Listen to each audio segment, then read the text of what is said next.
Sınav inşallah çok iyi, güzel geçti. Sorular orta derecede zordu. Tabii kişinin çalıştığı sisteme bağlı. Çok çalışmışsa basitti. Ama çalışmayan için zordu gerçekten. Paragraf soruları özellikle çok zordu.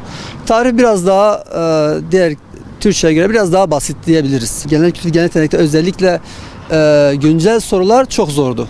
Yani daha önce hiç duymadığımız bilgiler diyebiliriz yani. Kendi açımdan söyleyebilirim bunu.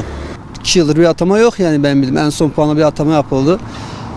Atamalar inşallah bu sene daha fazla olur sayı bakımından. İnşallah daha çok, kontenjan bakımından daha çok olur. Bizim gibi atamayan insanlar, işte kardeşlerimiz de bu sayede atamış olur. Özellikle güncel genel kültür alanında güncel konularla ilgili soruları hazırlayan hocalarımı tebrik ediyorum.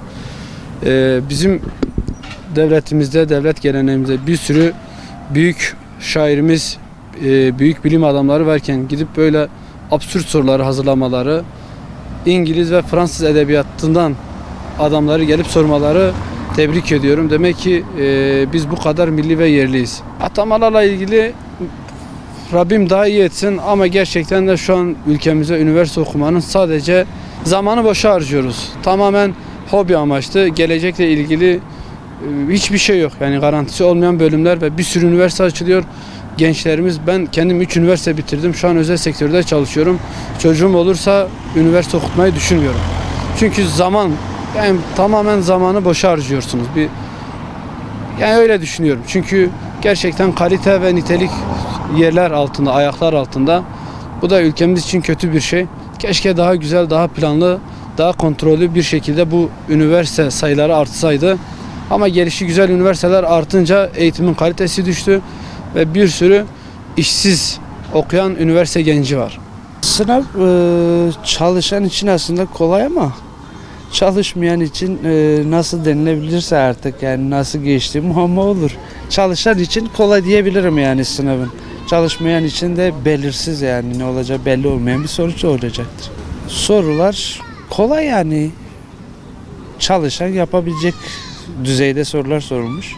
Çok da zorlanacak sorular değildi aslında. Atamalarda problem var diyebiliriz yani. Şu anda baktığın zaman boşta kalan, atama bekleyen bir sürü insan var. Buna bir çözüm bulunması şart yani. Bu şekilde bu kadar insanın yığılması aslında, sık insanlar emek veriyorsa emeğinin karşılığını almasını gerektiğini düşünüyorum. Sınavlar, Türkçe soruları biraz daha tutarlıydı bir önceki sınava göre. Yani daha kaliteli sorular vardı ama zordu. Genel kültür tarafında da biraz tarih soruları biraz zordu sanki. Onun dışında güncel bilgiler, böyle biraz tuhaf sorular vardı. Bir iki tanesini böyle ilk kez duyduğum şeyler vardı. Genel manada bir önceki sınava göre daha tutarlı bir sınavdı yani.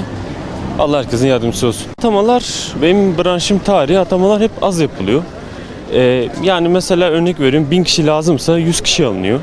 Atamaların yani daha yükseltilmesini istiyoruz. Daha yani gerçekten ihtiyaca cevap verecek şekilde alımların yapılmasını istiyoruz yani.